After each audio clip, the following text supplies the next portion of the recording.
히브리서 11장 17절로 31절까지 말씀입니다. 교독해서 함께 읽겠습니다.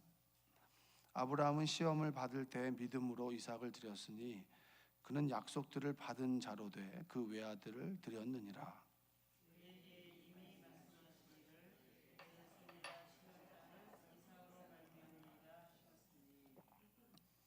그가 하나님이 능히 이삭을 죽은 자 가운데서 다시 살리실 줄을 생각한지라. 비유컨대 그를 죽은 자 가운데서 도로 받은 것이니라.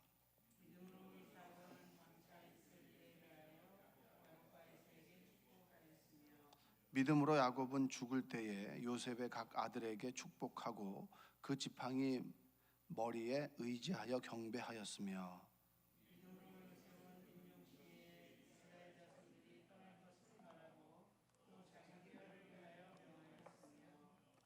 믿음으로 모세가 났을 때에 그 부모가 아름다운 아이임을 보고 석 달 동안 숨겨 왕의 명령을 무서워하지 아니하였으며,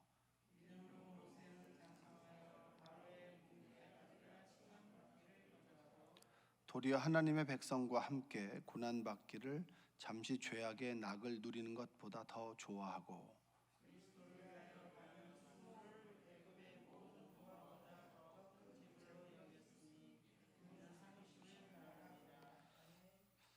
믿음으로 애굽을 떠나 왕의 노함을 무서워하지 아니하고 곧 보이지 아니하는 자를 보는 것 같이 하여 참았으며,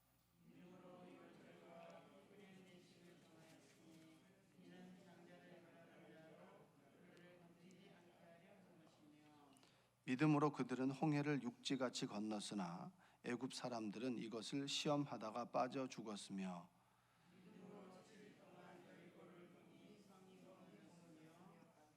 믿음으로 기생 라합은 정탐꾼을 평안히 영접하였으므로 순종하지 아니한 자와 함께 멸망하지 아니하였도다. 아멘. 오늘도 하나님의 은혜가 여러분의 삶 가운데 함께하기를 주님의 이름으로 축복합니다.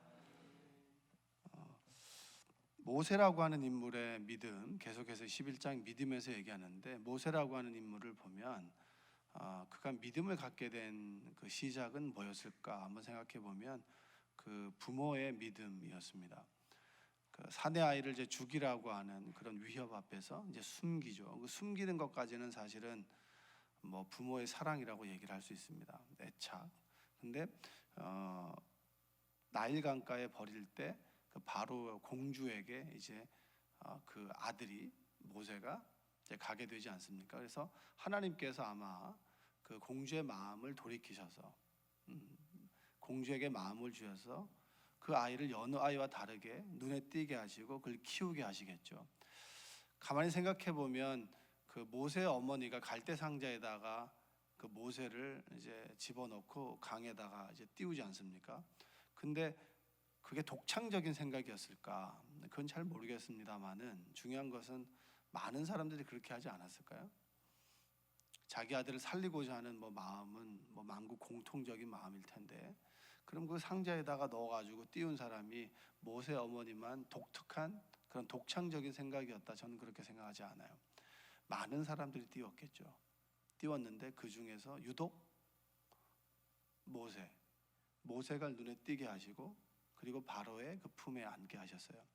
그리고 그 바로가 키울 수가 없으니까 다시 모세 어머니에게 돌려보내서 왕궁에 들어갈 때까지 모세 어머니가 젖을 먹이며 아이를 키운단 말이에요. 그 키우는 과정이 뭘까요? 신앙을 교육하는 과정이잖아요. 신앙은 교육입니다. 한번 따라서 해볼게요. 신앙은 교육입니다. 가장 어려운 난제 중에 하나가 이제 자녀에게 믿음을 계승하는 거 아니겠습니까? 라합이라고 하는 인물이 나오는데, 라합이라고 하는 인물이 그 광야 생활을 하는 이스라엘 민족에게 나타난 하나님의 이야기를 듣습니다. 듣고 난 다음에 그가 하나님을 경외하는 마음을 품게 됩니다. 그랬을 때 정탐꾼이 오게 됐을 때 당신들이 그들을 숨겨주게 되고 개선장군처럼 당신 요단강을 건너서 여리고성을 침범하여 들어올 때 나를 기억해 주십시오 라고 하는 그런 믿음을 갖게 되고, 그 믿음이 행동으로 나타나게 됐을 때 하나님은 모든 여리고 성 가운데 라합을 구원했습니다. 그 구원의 역사가 누구에게 이어지죠? 보아스라고 하는 인물에게 이어지게 되고, 그 보아스는 누구를 만납니까? 우리가 아는 룻을 만나죠. 룻을 만남으로 인해서 이새와 그리고 다윗이 이제 그들을 통해서 신앙이 계승됩니다. 성경을 신앙의 계승의 관점에서 보면 성경은 끊임없이 신앙은 계승되어야 된다라고 이야기를 합니다. 아브라함과 이삭과 야곱이 왜 얘기를 하죠? 아브라함의 하나님, 이삭의 하나님, 야곱의 하나님을 왜 얘기합니까? 아브라함에게, 이삭에게, 야곱에게 신앙이 계승되었다, 이것을 이야기하잖아요. 여러분들이 새벽마다 빠지지 않고 하는 이야기가, 기도가 뭡니까? 자녀가 하나님을 만났으면 좋겠다. 그 기도 빼먹지 않고 하시죠? 아멘. 그만큼 자녀에게 신앙을 물려주는 것이 내 뜻대로 되지 않고, 그 자녀가 인격적으로 하나님을 만나는 것도 쉽지 않은 거잖아요. 오늘도 이제 이 새벽 예배 이제 그 학생 한 명, 꼬마애가 하나 왔는데 제가 자발적으로 왔겠어요? 부모의 믿음으로 왔죠. 근데 중요한 것은 어렸을 때 몸에 익숙해진 이 습관들이 결국에는 습관이 그 믿음을 형성해 나가는 거예요. 여기 자리에 앉아 있는 것이 어떻게 보면 습관이 되고, 그랬을 때 인생의 힘든 가운데 이 여기에 있는 아이들이 뭘 떠올리겠어요? 어머니 손잡고 쫄래쫄래 찾아갔던 그 새벽 제단, 거기서 뭔 말씀을 들었는지 몰라. 그러나 그 품의 편안함, 그것을 쫓아가지 않겠습니까? 새벽에, 추운 새벽에 보면, 공사판에 보면 이제 불을 피우잖아요. 그럼 불을 피우면 사람들이 그 불 주변으로 모여들죠. 하나님의 사랑의 그 따뜻함을 사람들은 쫓아가게 돼 있어요. 왜냐하면 세상은 사랑이 없거든요. 하나님의 사랑을 쫓아가는 그런 아이들로 길러내는 것이 신앙 계승 아니겠습니까? 아브라함과 이삭과 야곱의 하나님, 그 신앙이 이어지게 됩니다. 요셉을 통해서, 또 요셉을 통해서 이제 애굽으로 들어오게 됐을 때 한 430년의 종살이를 하게 됩니다. 그때 신앙의 계승이 이어졌느냐? 그때는 예배 드리지 않는 그런 민족이었습니다. 그들을 예배하기 위해서 누구를 선택했죠? 모세를 선택했습니다.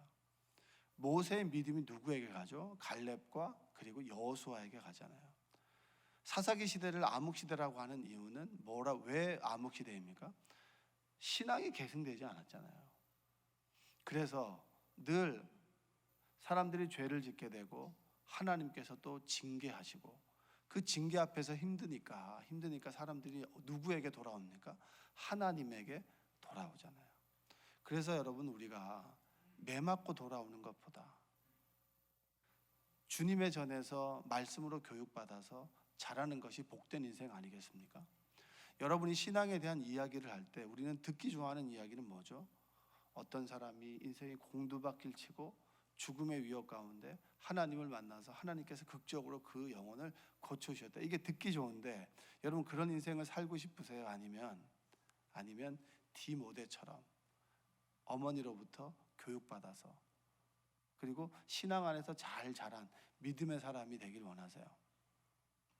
저희 형님이 옛날에 권사님이세요. 감리교 권사님이신데 저희 형님이 그런 얘기를 해요. 성경 공부를 하는데 자기는 별로 할 얘기가 없대요.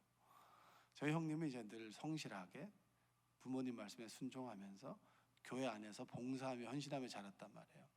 그러니까 늘 이제 교회 굳은 일들은 이제 형이 하셨는데, 자기는 그 성경 공부할 때 자신의 삶을 이야기할 때 별로 할 얘기가 없다는 거예요. 왜냐하면 버라이어티한 게 없어요.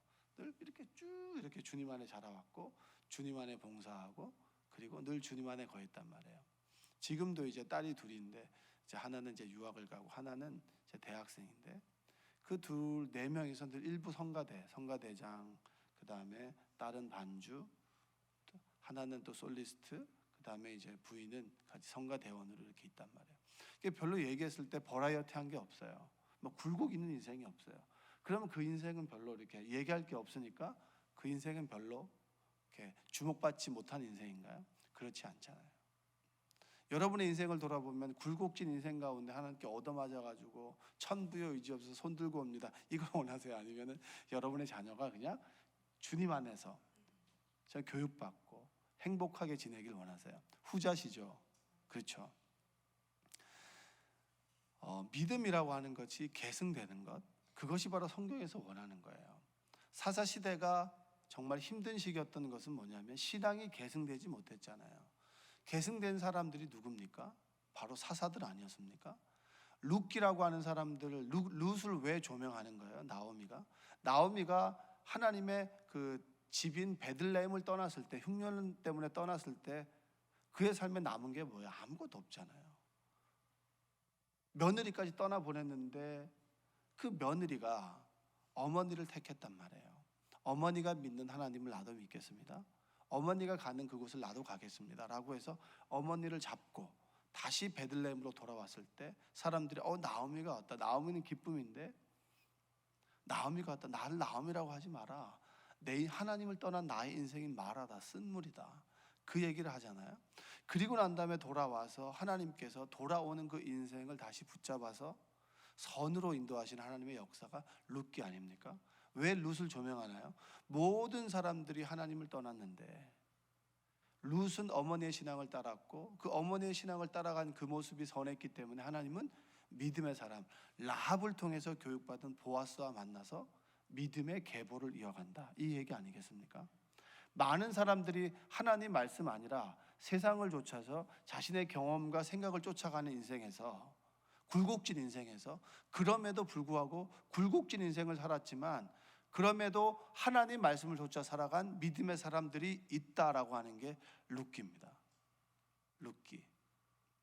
여러분, 에스더라고 하는 인물 아시죠? 죽으면 죽으리라라고 하잖아요. 민족이 죽음의 위협 가운데 에스더를 통해서 구원해내지 않습니까? 그런데 그 에스더의 믿음만 볼 것이 아니라 그 페르시아 시대에 많은 사람들이 하나님을 떠나고 페르시아 법을 쫓아가는데 그 중에서도 모르드게와 그리고 에스더는 누구를 쫓았단 말이에요? 하나님을 쫓았단 말이에요. 모르드게로부터 그의 신앙이 계승된 에스더를 통해서 하나님은 민족을 구원하는 역사를 믿음의 사람들을 통해서 만들어 갔다. 여러분, 신앙은 계승이란 말이에요. 우리가 정말 끝까지 주님께서 부르시는 날까지 빠뜨리지 말아야 되는 건 뭡니까? 믿음의 계승, 신앙의 계승. 나의 신앙이 자녀에게, 자녀의 신앙이 그 후손에게 계속 이어져서 하나님께서 다윗에게 주셨던 약속, 너의 허리에서, 너의 태에서 난 자가 왕이 될 것이다, 이 얘기는 뭡니까? 너의 자녀들이 하나님을 떠나지 않게 할 것이다 라고 하는 믿음의 고백 아니겠습니까? 끝까지 내가 네 자녀 위에 함께 할 것이다.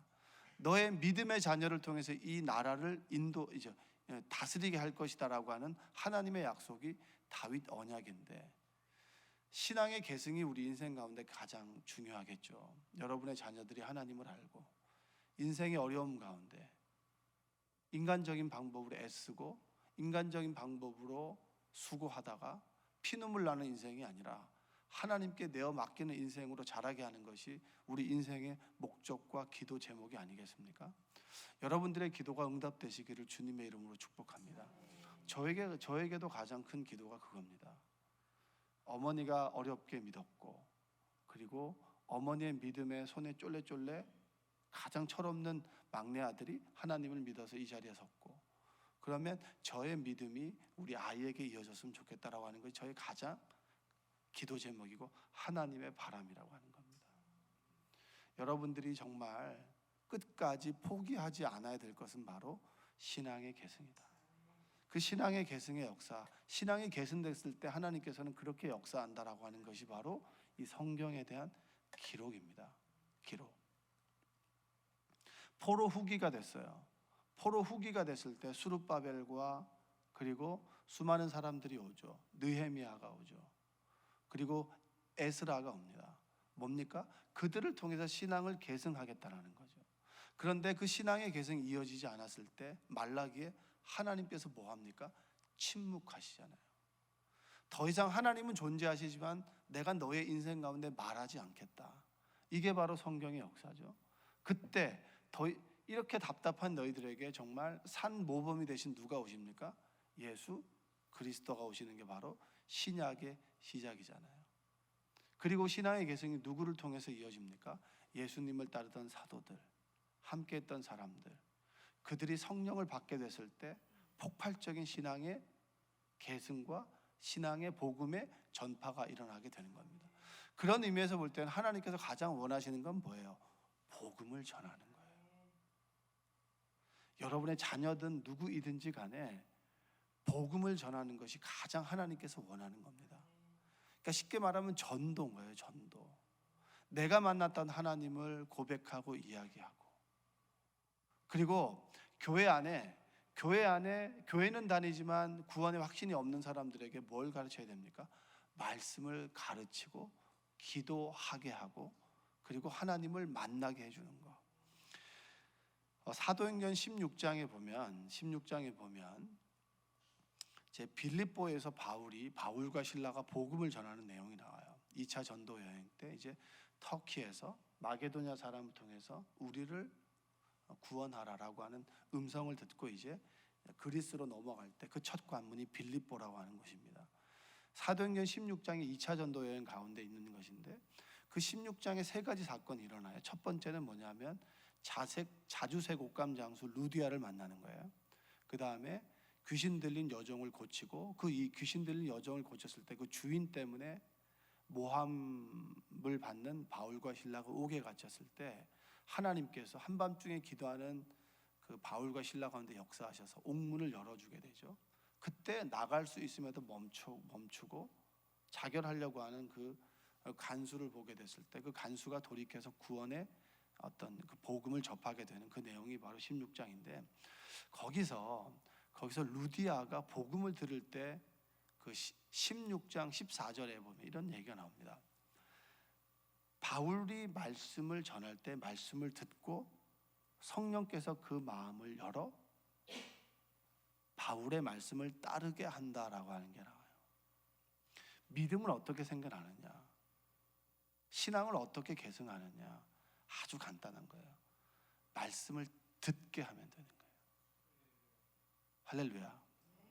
그래서 믿음은 들음에서 나는 거예요. 하나님의 말씀을 듣는 기회를 주면 성령께서 어느 순간에 그 사람의 마음을 열게 하시고, 내가 믿을 수밖에 없구나라고 하는 강한 마음을 불러일으킬 때 결단하게 되는 거거든요. 여러분들도 한번 생각해 보세요. 여러분의 믿음이 언제부터 생겨나게 됐죠? 그건 잘 몰라요. 그러나 어느 순간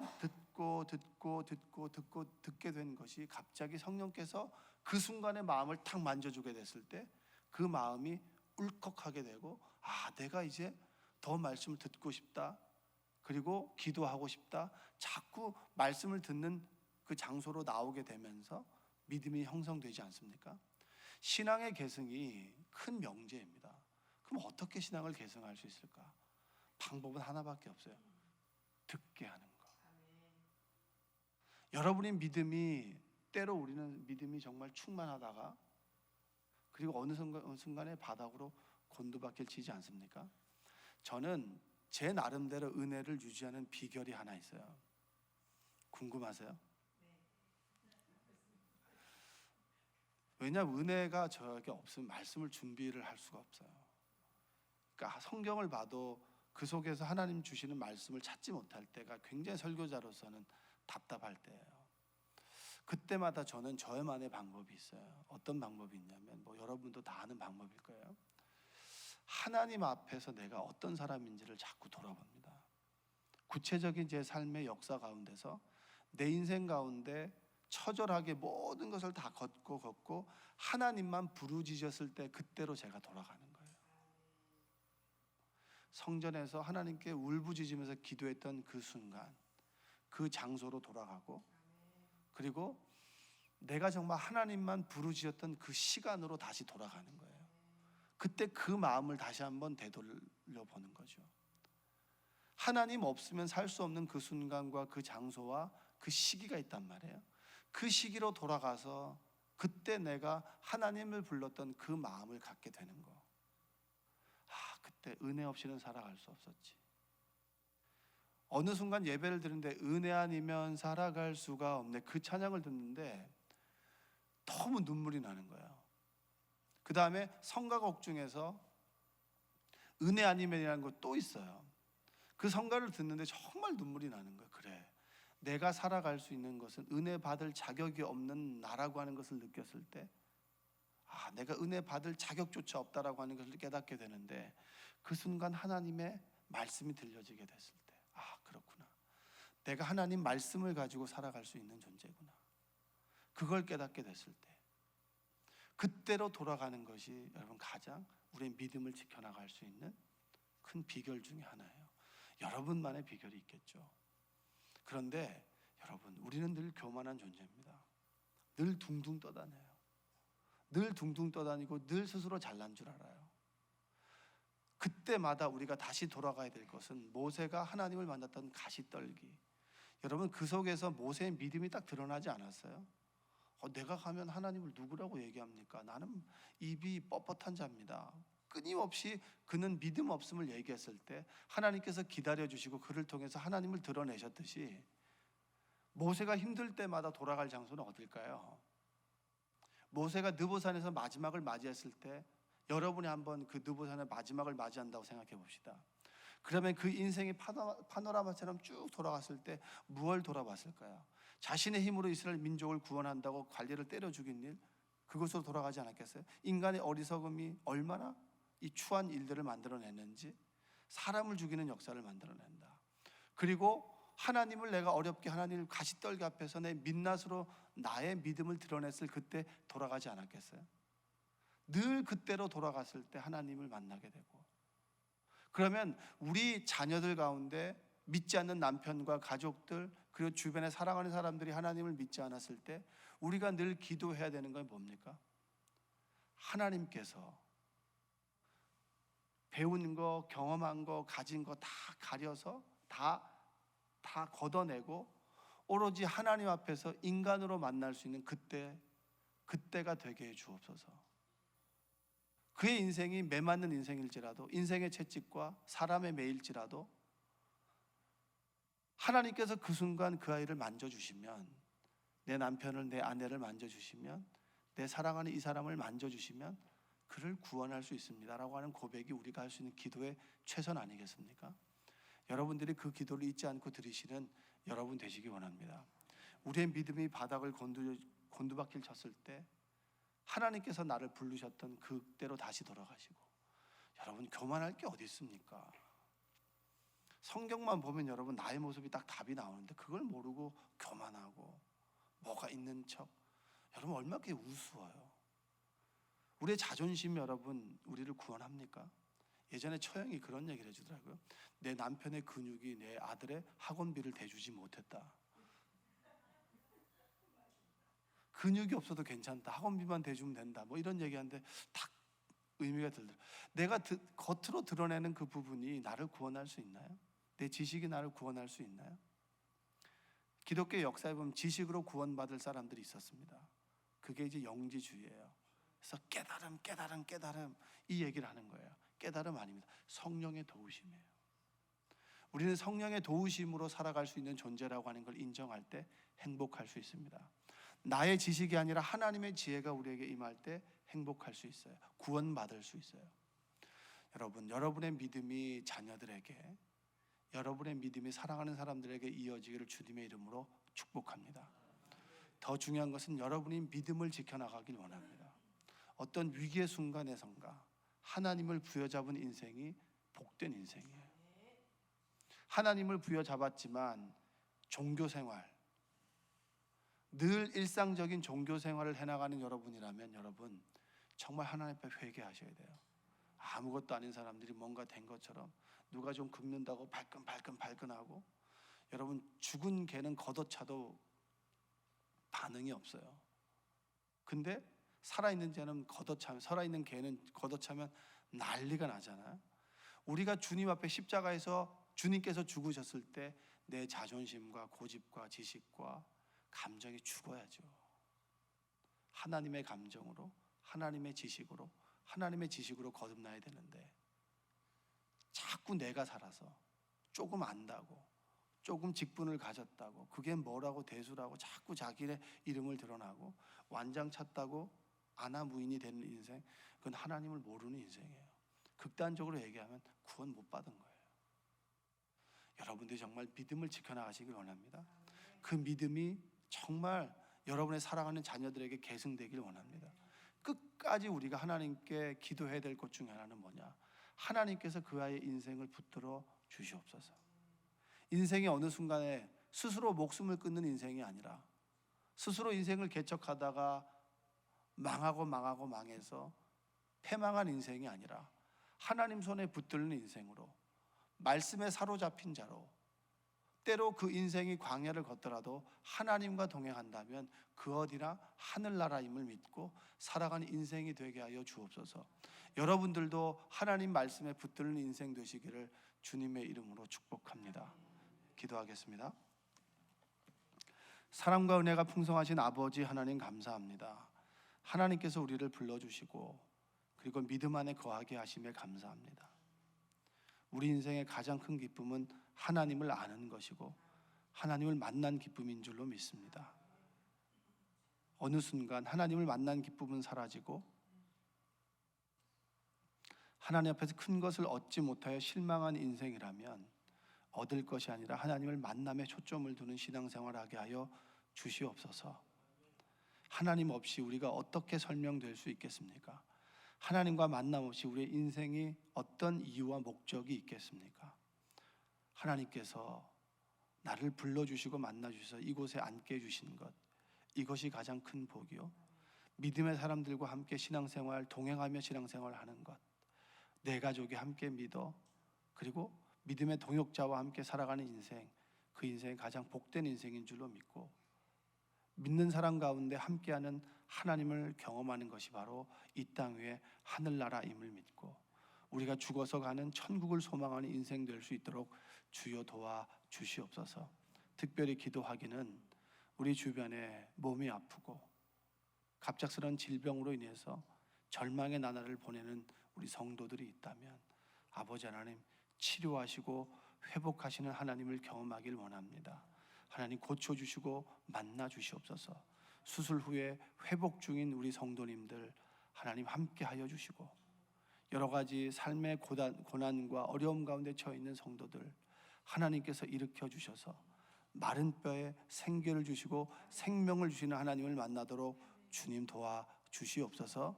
예수님의 이름으로 기도합니다. 아멘. 우리 543장